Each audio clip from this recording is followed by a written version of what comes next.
When we think of evil in literature, we usually picture something monstrous, right? A terrifying creature or a power-mad tyrant. But what if the most profound evil doesn't come with a bang, but with a whisper? Today, we're diving into one of fiction's most unsettling villains, Ellsworth Toohey from the Fountainhead. He's a man whose goal isn't to conquer the world, but to conquer the human soul itself. So let's start with a question, a really big one that gets to the heart of this character. How would you go about destroying humanity? I'm not talking about cities or nations, but the very essence of what makes us who we are. Well, for Ellsworth Toohey, the answer is simple. You don't need bombs. You don't need armies. The most powerful, most permanent weapon of all is an idea. An idea that convinces humanity to tear itself down from the inside. And that was his entire game plan.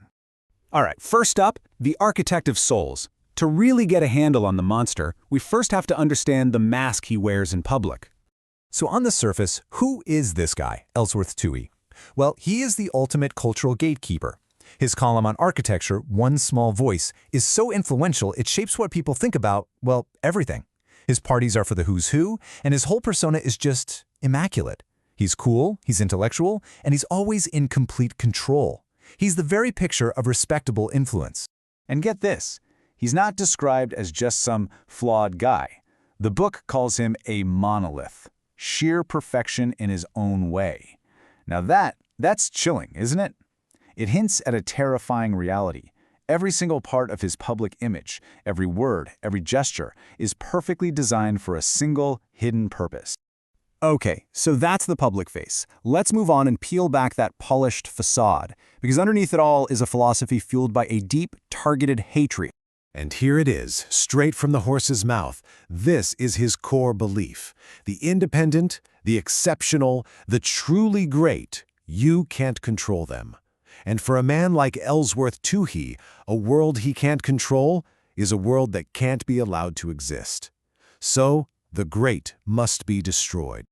So how does he do it? I mean, it's not like he can just outlaw greatness. Oh no, his method is way more insidious. It's a blueprint for spiritual destruction. First, you kill a person's sense of self-worth. Then, you redefine what achievement even means, setting the bar so low that real effort becomes pointless. You preach these impossible ideals that no one can ever reach, which guarantees they'll fail. And then, you foster that guilt that comes from failure.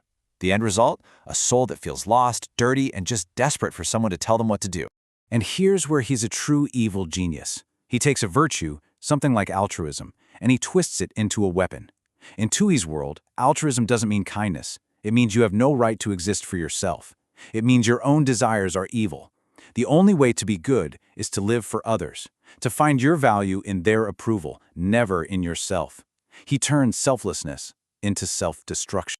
All right, let's get into our third section, the weapons of the weak. Let's look at the actual mechanics of his manipulation.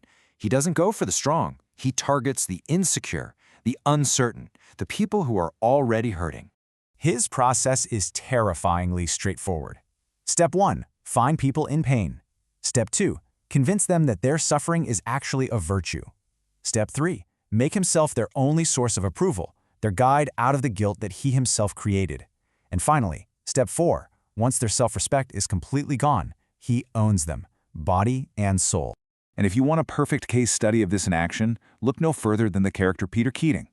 Keating is an architect, he's got talent, but he has a fatal flaw. He has no self. He doesn't want to create things. He wants to be seen as a great creator.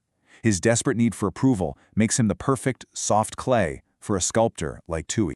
This one exchange, man, it just says it all. After years of Toohey's guidance, Keating admits he's completely dependent on him. And to his response, that is as it should be, it's not shouted in triumph. It's said with this quiet, chilling satisfaction. A soul has been conquered.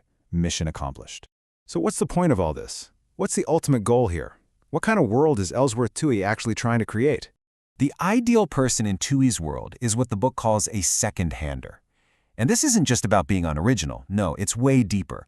A secondhander's entire sense of self comes from the outside. Their life is basically a reflection in other people's eyes. They don't want to be great. They just want other people to call them great. They live for prestige, not from actual achievement. And because they have no inner core, they're perfectly easy to control. The novel really sets up this stark contrast, these two poles of humanity. On one side you have Howard Rourke, the hero. He's the creator, the egoist who lives for his work and nothing else.